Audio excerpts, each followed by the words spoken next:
Olá, estimado irmão e irmã na fé em Jesus Cristo. Nós iniciamos este momento devocional em nome de Deus Pai, Filho e Espírito Santo. Amém. Façamos oração.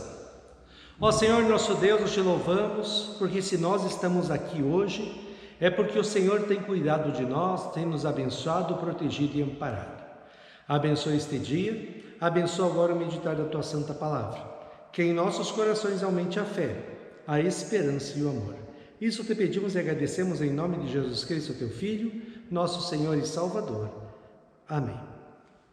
Que a graça, a paz e o amor daquele que veio, daquele que vem e daquele que virá em glória, Jesus Cristo, nosso Senhor e Salvador, permaneça hoje e para sempre com todos vocês. Amém. Queremos meditar nas palavras de Eclesiastes, capítulo 8, versículos 10 a 13, que diz assim: Eu vi o enterro de pessoas más. Na volta do cemitério, notei que eram elogiadas, e isso na mesma cidade onde haviam feito o mal. Isso também é ilusão. Por que será que as pessoas cometem crimes com tanta facilidade?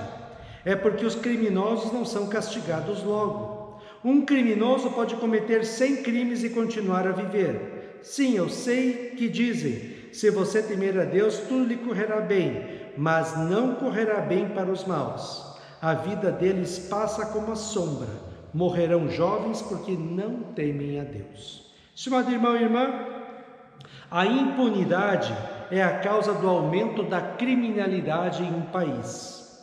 Quando a lei é cumprida, as pessoas temem a lei e se cuidam para não errar, pois o preço a pagar será alto demais. Mas quando a lei é fraca, quando há uma sensação de impunidade, os bandidos ficam mais atrevidos, porque sabem que no final não vai dar nada de ruim para eles.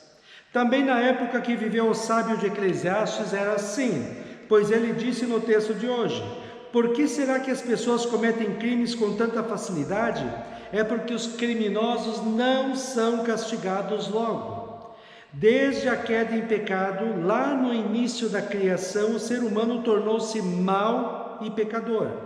A natureza do ser humano foi corrompida e tornou-se má. Assim, a maldade que existe dentro de cada um de nós nos impulsiona a fazer o mal, o errado, o pecado, como diz Tiago 1, 13 a 15. Quando alguém for tentado, não diga, esta tentação vem de Deus, pois Deus não pode ser tentado pelo mal e Ele mesmo não tenta ninguém. Mas as pessoas são tentadas quando atraídas e enganadas pelos seus próprios maus desejos. Então esses desejos fazem com que o pecado nasça, e o pecado, quando já está maduro, produz a morte. Não havia e não há neste mundo algo que possa mudar a natureza má do ser humano. Foi preciso que Deus enviasse o seu único Filho Jesus Cristo ao mundo para que, em primeiro lugar, pagasse todos os nossos pecados, suportando sobre si mesmo toda a ira e castigo de Deus em nosso lugar. Depois, com a sua morte e ressurreição, venceu o pecado, o diabo e o inferno, e nos deu o perdão dos pecados, a vida e a salvação eterna. Mais ainda, Jesus enviou o Espírito Santo, que transformou e transforma a vida do ser humano má e pecadora em uma nova vida, boa e santa, que vive na fé em Cristo como nosso Senhor e Salvador, e faz o que é certo segundo a palavra de Deus, como diz Colossenses 2, 12 a 14. Pois quando vocês foram batizados, foram sepultados com Cristo, e no batismo também foram ressuscitados com Ele por meio da fé, que vocês têm no grande poder de Deus. O mesmo Deus que ressuscitou Cristo. Antigamente vocês estavam espiritualmente mortos por causa dos seus pecados, e porque eram não-judeus e não tinham leis. Mas agora Deus os ressuscitou com Cristo. Deus perdoou todos os nossos pecados e anulou a conta da nossa dívida, com os seus regulamentos que nós éramos obrigados a obedecer. Ele acabou com essa conta pregando-a na cruz. Mesmo que pareça que os que fazem o mal se dão bem nesta vida, mais cedo ou mais tarde, eles comparecerão perante Deus no céu e receberão o castigo eterno pelos seus erros e pecados. Estimado irmão e irmã, vivemos sim em um mundo mau e injusto. Algumas vezes o mal se dá bem e o que tenta fazer o bem se dá mal. Faz parte desta realidade corrompida pelo pecado em que vivemos.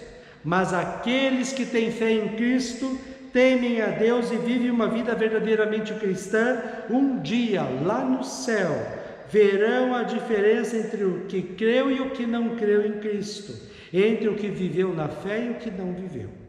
A nossa função hoje, como cristãos, é permanecermos firmes em nossa fé, esperança e amor, confiando sempre em Cristo nos bons e maus momentos da vida, vivendo uma vida santa, bonita e agradável a Deus, segundo a sua palavra, e servindo e adorando a Deus junto da nossa igreja. Gálatas 6, 7 a 9 diz assim: não se enganem, ninguém zomba de Deus. O que uma pessoa plantar, é isso que colherá. Se plantar no terreno da sua natureza humana, desse terreno colherá morte. Porém, se plantar no terreno do Espírito de Deus, desse terreno colherá a vida eterna. Não nos cansemos de fazer o bem, pois se não desanimarmos, chegará o tempo certo em que faremos a colheita. Amém. Façamos oração. Ó Senhor nosso Deus, nós te louvamos porque hoje nós já temos o perdão dos pecados, a vida e a salvação.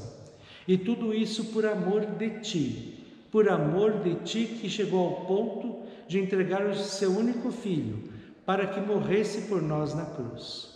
Que nós nos alegremos com a salvação, que nós nos alegremos com o Teu amor e que nós possamos vivenciar diariamente esse Teu amor por nós em nosso jeito de falar, agir e pensar. Ó Deus, fica conosco nesta vida e não deixe que nada nos tire a salvação eterna.